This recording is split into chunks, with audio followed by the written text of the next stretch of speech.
박수홍, 박경림 결혼 발표 당시 솔직한 심정 고백. 방송인 박경림이 라디오스타에 출연해 과거 박경림 스캔들 추진협의회 일명 박스협이 존재했다고 털어놓는다.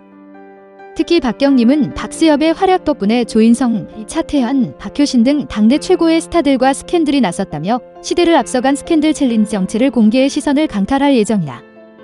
박수홍은 자신의 팬이자 오랜 인연인 박경림이 결혼을 발표하던 당시의 솔직한 심정을 들려준다.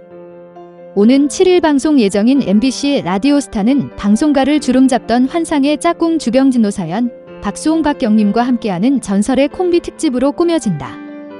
박경림은 예능이면 예능, 진행이면 진행, 연기면 연기 다 되는 연예계 대표 팔방민이다. 타고난 입담과 친화력을 바탕으로 다수의 프로그램에서 맹활약했다.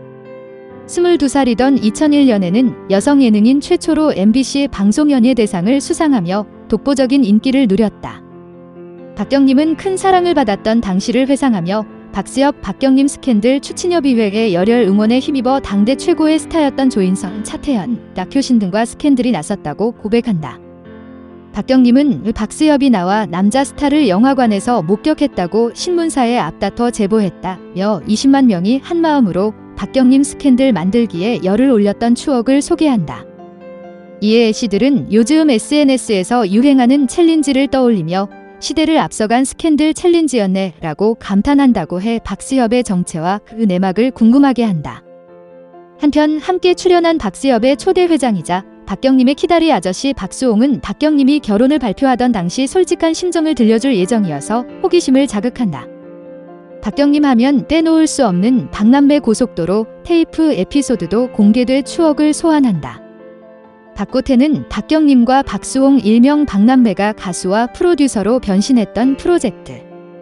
박경림은 박고태의 타이틀곡 착각의 늪이 기대 이상으로 성공해 음악 방송에서 보아와 나란히 1위 후보에 오른 기억을 떠올린다. 또 뜨거운 인기에 힘입어 당대 톱스타들의 무대였던 게릴라 콘서트에 진출한 비화를 들려주며 무대 위 돌발 상황에 모두가 깜놀한 이유를 공개할 예정이어서 호기심을 유발한다. 박경림과 박수홍은 착각의 늪 2021년 버전 무대를 꾸며 반가움을 선사할 예정이다. 박경림은 TV와 라디오를 넘어 영화계까지 접수했다. 영화계 1순위 애씨로 꼽히며 독보적인 입지를 자랑 중이다. 영화 배우들과 차진 케미를 뽐내는 박경림은 하정우, 황정민 등 톱스타들의 레전드 짤 관련 스토리를 공개한다. 박경림과 당대 톱스타들의 스캔들을 추진했던 박스협 스토리는 오는 7일 밤 10시 20분에 방송되는 라디오스타를 통해 확인할 수 있다. 한편 라디오스타는 애씨들이 어디로 튈지 모르는 촌철살인의 입담으로 게스트들을 무장해제시켜 진짜 이야기를 끄집어내는 독보적 토크쇼로 많은 사랑을 받고 있다. 안녕하세요. 할 말도 많고 탈도 많았던 박수홍 친형 횡령 논란에 박수홍이 고소를 진행했습니다. 이에 친형은 갈등이 재산 문제가 아니라 박수홍의 여자친구 상암동 아파트 문제 때문이라며 박수홍 여자친구에 대해 궁금증이 커지고 있는 상황입니다. 박수홍은 친형과 친형의 가족을 상대로 소송을 했습니다. 친형과 30년 전부터 2020년 7월까지 매니지먼트 명목으로 법인 설립을 한 후 수익을 8,2에서 시작해 7,3으로 분배키로 약적한 바 있다며 법인의 모든 매출은 박수홍으로부터 발생, 그러나 친형 및 그 배우자는 7,3이라는 배분 비율도 지키지 않았다고 밝힘. 또한 법인카드로 개인 생활비로 사용하고 출연료를 정산하지 않거나 각종 세금 및 비용을 박수홍에게 부담시켰다고 함. 모든 수익이 박수홍의 방송 출연료로만 이루어진 법인 메디아 부문 박수홍의 지분은 1도 없고 100%가 친형 및 그의 가족으로 되어 있고 여기에 자본금 17억 원이 투입된 것을 확인했으며 자금 출처를 담당 세무사에게 7회에 걸쳐 소명 요청했으나 일절 응답하지 않는 중. 박수홍은 이런 갈등이 언론에 보도되자 친형 측에게 친형 내외 및 그 자녀의 전 재산을 공개 요청했으나 친형은 이를 받아들이지 않음. 박수홍 친형인 미래아금 엔터테인먼트의 박진홍 대표는 박수홍과 갈등이 박수홍의 1993년 여자친구로 인해 시작됐다라고 밝힘. 이어 박진홍 대표는 박수홍의 1993년생 여자친구 김모 씨가 현재 박수홍이 살고 있는 상암동 아파트의 명의자이며 이 아파트는 지난해 9월 박수홍과 어머니 지인숙 씨에게 김모 씨로 매매에 의한 소유 점령이 변경이 이루어졌다라고 말함. 근데 지난 설명절에 박수홍이 여자친구를 가족들에게 소개시켜 주려 했지만 이루어지지 않았고 설날 이후 갈등이 커지다 6월 이후 양측은 완전히 갈라지기 시작했다라고 주장. 박진홍 대표이 가지고 있던 법인 통장들을 박수홍에게 넘긴 상황이라고 전하며 8월에는 라엘 메디아붐 엔터테인먼트 법인 통장 자금 이체에 필요한 공인인증서와 OTP 카드 넘긴 상황임.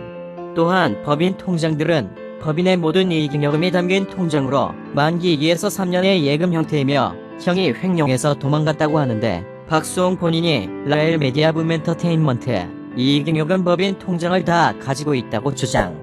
이어 법인 월세 임대료를 단 한 번도 받은 적 없으며 최근 박수홍이 고아원에 기부한 1,000만 원도 라엘 법인에서 지급됐다고 함. 현재 박진홍 대표는 동생을 이용해 부를 축적하고 그 부로 자신과 가족의 이익만 챙겼다는 비난을 받고 있어 굉장히 힘들다함. 박진홍 대표가 입을 열자 박수홍 여자친구와 가족사까지 다 까발려 지게 됐네요. 갈등의 시작은 어머니 명의 이전과 집안 내부 갈등으로 인해 시작되지 않았나 싶네요. 현재 박수홍의 여자친구에 대한 나이 1993년생만 공개된 상황입니다. 나이 차이가 무려 23살이네요. 박수홍 나이는 1970년생으로 한국 나이 52세입니다. 개인적인 생각으로는 이러한 나이 차이였기 때문인지는 모르겠는데 가족들이 전반적으로 반대한 것 같아 보이네요. 박수홍과 어머니의 공동명의였던 아파트가 박수홍 여자친구 명의로 변경된 것 또한 집안이 반대하자 행한 행동으로 보이네요. 또한 박수홍의 법인 통장 관리를 보면 부친이 관리를 하고 심지어 OTP도 관리한 것으로 보아 박수홍 가족은 경제적으로 박수홍에게 의지를 많이 했는데 결혼을 진행하게 되는 과정에서 경제적 독립을 하려다 싸움이 커진 것으로 보입니다. 등기부 등본에 따르자면 이 아파트는 지난해 9월 박수홍과 어머니 지인숙 씨에서 김모 씨로 매매에 의한 소유 점령이 변경이 이루어졌는데요. 실버타운 목적으로 지어져서 어머니 지혜 씨가 5%의 지분을 넣은 방식으로 박수홍과 명의를 공유했고 박수홍의 부탁으로 지혜 씨의 동의하에 공유 지분이 전부 이전되며 명의 변경이 이루어졌습니다. 어머니 지혜 씨는 박수홍이 매매할 예정이라고 하고 인감 도장을 달라고 해서 좋지만 매매가 이루어질 줄은 몰랐다고 한다고 박 대표 측은 밝혔습니다. 박수홍과 박 대표는 지난 명절 설날의 일 이후 갈등이 커지다 6월 들어 양측은 완전히 갈라지기 시작했고 박수홍은 부친이 그간 갖고 있던 법인 통장들을 박 대표를 통해 가져갔다고 합니다. 이어 8월에는 라엘 메디아붐 엔터테인먼트 법인 통장 자금 이체에 필요한 공인인증서와 OPT 카드 등도 박 대표에 의해 박수홍에게 전해졌다고 합니다. 박진홍 대표 측은 법인 통장들은 법인의 모든 잉여금이 담긴 통장으로 만기 2에서 3년의 예금 형태라며 박진홍 형이 횡령해서 도망갔다고 하는데 박수홍 본인이 라엘과 메디아붐 엔터테인먼트 이익잉여금 법인 통장을 다 가지고 있다고 했습니다. 박 대표가 지인이나 측근을 통해서 자신의 입장을 조금씩 갈리는 것은 아버지이기 때문이라고 합니다.